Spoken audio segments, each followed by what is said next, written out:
اعوذ باللہ من الشیطان الرجیم بسم اللہ الرحمن الرحیم السلام علیکم ورحمۃ اللہ وبرکاتہ۔ کافی دنوں کے بعد ایک نئی ویڈیو کے ساتھ آپ کی خدمت میں حاضر ہوں۔ مولا امام حسین علیہ السلام فرماتے ہیں کہ میرے جد امجد نے فرمایا افضل الاعمال بعد الصلاۃ ادخال السرور فی قلب المؤمن۔ مولا حسین علیہ السلام فرماتے ہیں کہ میرے جد امجد نے فرمایا بہترین اعمال میں سے نماز کے بعد صلاۃ کے بعد بہترین عمل یہ ہے کہ مومن کے دل میں خوشی پیدا کی جائے۔ تو ناظرین، ایک دفعہ امام حسین علیہ السلام اپنے گھر سے باہر نکلے، اور یہ روایت بہار الانوار کی جلد 44 صفحہ 194 پر موجود ہے۔ ایک دفعہ مولا امام حسین علیہ السلام اپنے گھر سے باہر نکلے۔ جیسے ہی گھر سے باہر نکلے تو دیکھا کہ گلی کے کونے پر ایک غلام ہے جو کتے کو کچھ کھلا رہا ہے اور ساتھ میں خوش بھی ہو رہا ہے۔ مولا نے جب یہ دیکھا تو مولا اس غلام کی طرف چل پڑے۔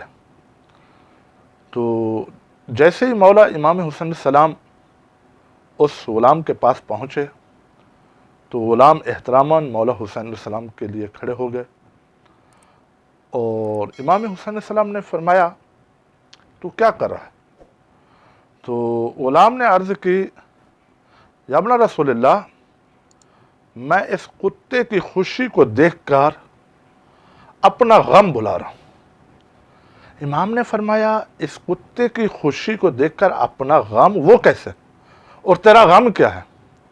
تو اس غلام نے عرض کی یا ابن رسول اللہ، کتا ہے بھوکا، اس کو میں کھانا کھلا رہا ہوں، یہ کھانا کھا رہا ہے اور اپنی بھوک مٹا رہا ہے، اور بھوک مٹانے کے ساتھ ساتھ خوش ہو رہا ہے۔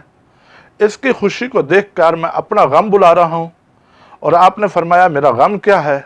تو میرا غم یہ ہے کہ میں فلاں یہودی کا غلام ہوں، اور اس یہودی سے آزادی چاہتا ہوں، اور یہی میرا غم ہے۔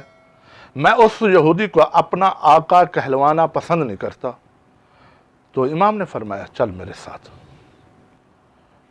تو اس غلام نے جو اس کے ہاتھ میں تھا کتے کے لیے، اس کتے کو رکھ دیا، وہ جو کھانے کے لیے تھا، گوشت تھا، روٹی تھی، جو کچھ تھا، بس اتنا روایت میں ہے کہ کچھ کھانے کے لیے تھا، اس نے اس کتے کے آگے رکھا۔ کتا جیسا کہ آپ جانتے ہیں کہ نجس العین ہے، اس کے آگے رکھا اور امام کے پیچھے پیچھے چل پڑے۔ امام حسین چلتے چلتے اس یہودی کے پاس پہنچے جس کا یہ غلام تھا۔ تو جیسے ہی مولا امام حسین علیہ السلام یہودی کے دروازے پر پہنچے، دروازے کو دق الباب کیا۔ یہودی دروازہ کھول کر جیسے ہی باہر آیا تو دیکھا تو اس کے سامنے نواسہ رسول مولا امام حسین علیہ السلام موجود ہیں۔ دیکھ کر پریشان ہو گیا اور عرض کی یا ابن رسول اللہ، میرا دروازہ اس لائق تو نہیں ہے کہ آپ جیسی ہستی میرے دروازے پر آئے، آپ اپنا غلام بھیج دیتے، مجھے اپنے دروازے پر بلوا لیتے، آپ نے زحمت کیوں کی؟ وہ یہودی تھا لیکن احترام اہل بیت جانتا تھا۔ تو امام نے فرمایا ضرورت مجھے ہے، لہٰذا میں تیرے دروازے پر آیا۔ تو اس یہودی نے عرض کی یا ابن رسول اللہ حکم کریں۔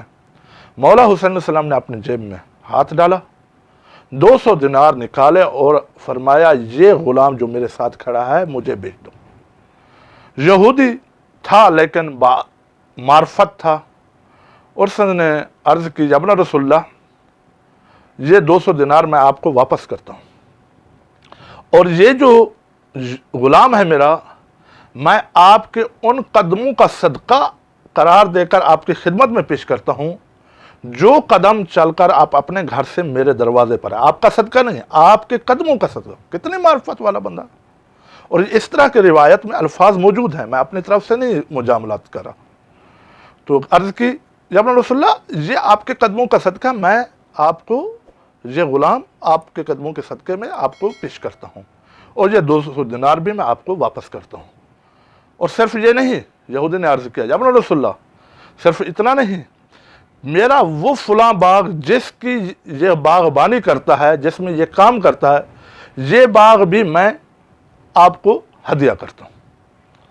امام نے اس کو دعا دی، اور جو 200 دینار تھے وہ 200 دینار بھی اس ساتھ کھڑے غلام کو مولا نے دیے، اور کہا کہ میں تجھے اس 200 دینار اور وہ جو باغ مجھے دیا ہے، باغ سمیت تجھے اللہ کی راہ میں آزاد کرتا ہوں۔ غلام کو بھی آزاد کیا اور 200 دینار بھی اس کو دیے، اور جو باغ دیا وہ بھی دے دیا۔ تو غلام خوش ہو گیا، اور یہ پوری کاروائی یہودی کی بیوی دروازے کے پیچھے سن رہی تھی۔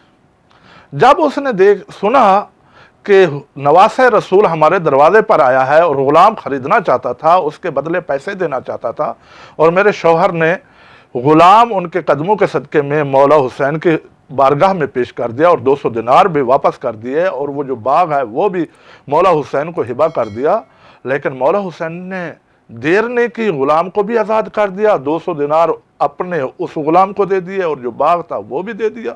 یہ کوئی عام ہستی نہیں ہے، ان کی دنیا تبدیل ہونی تھی، ان کی قسمت جاگ گئی۔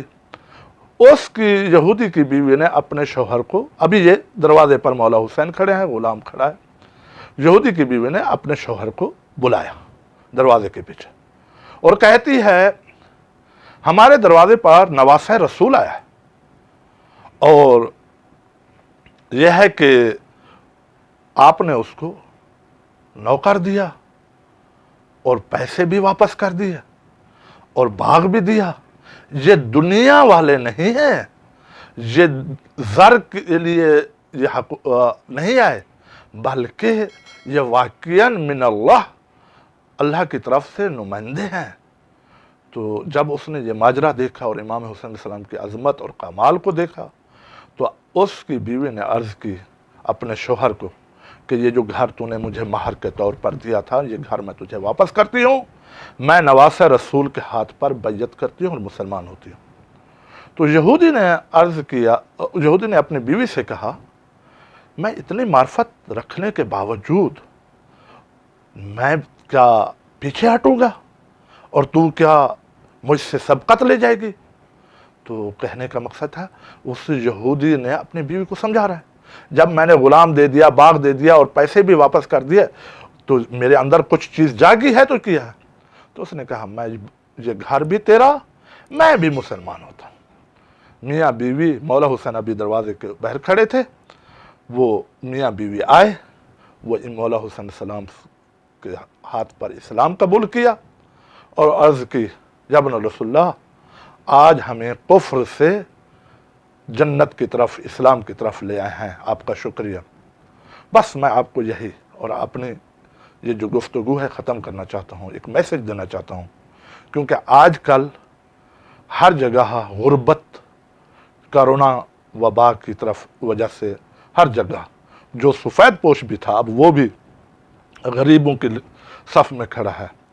تو سوال یہ ہے کہ وہ جو یہودی تھا نا، یہودی کا غلام، جو یہودی کا غلام ہے، وہ تو صرف کتے پر رحم کیا، جو نجس العین ہے اس کی بوک مٹھائی۔ تو خدا نے اپنے مخلوق پر رحم کرنے کی وجہ سے اس جو غلام تھا یہودی کا، اس کو آزادی بھی دی، اور اس کے ساتھ اس کو مالدار بھی کیا۔ پہلے وہ غلام تھا، کچھ بھی نہیں تھا، اب وہ آزاد بھی ہو چکا ہے، اور اس آزادی کے ساتھ ساتھ مالدار بھی ہو چکا ہے۔ صرف ایک نجس العین کتے پر رحم کرنے کی وجہ سے، اور اس کی ٹھیک ہے، اس میں کوئی شک نہیں ہے کہ اگر مولا حسین علیہ السلام کا وجود بابرکت نہ ہوتا تو وہ شاید یہ مقام بھی نہ پا پاتا، لیکن سبب کہاں سے بنا؟ ایک مخلوق خدا پر رحم کرنے کی وجہ سے۔ تو کیا اگر وہ اس نجس العین مخلوق خدا پر رحم کیا تو خدا نے اس کی قسمت بدل دی، تو کیا یہ بعید ہے کہ ہم آس پاس کے جو مومن مسلمان بھائی ہیں، غریب ہیں، اگر مومن مسلمان بھی نہ ہوں تو انسان تو ہیں، اگر ہم ان پر رحم کریں تو کیا ہمارے اوپر خدا اپنا رحم نہیں کرے گا؟ کیا ہماری زندگی نہیں تبدیل کر دے گا؟ تو ہمیں کوشش یہ کرنی چاہیے کہ اللہ کی مخلوق پر رحم کریں، خصوصاً ان دنوں میں جب کرونا کی وبا نے پوری دنیا کو لپیٹ میں لے لیا ہے، اور ہمیں استغفار کرنا چاہیے، اور اس کے ساتھ ساتھ جتنا بھی ممکن ہو ہمیں اپنے آس پاس کے انسانیت پر، انسانوں پر رحم کرنا چاہیے۔ والسلام علیکم ورحمۃ اللہ وبرکاتہ۔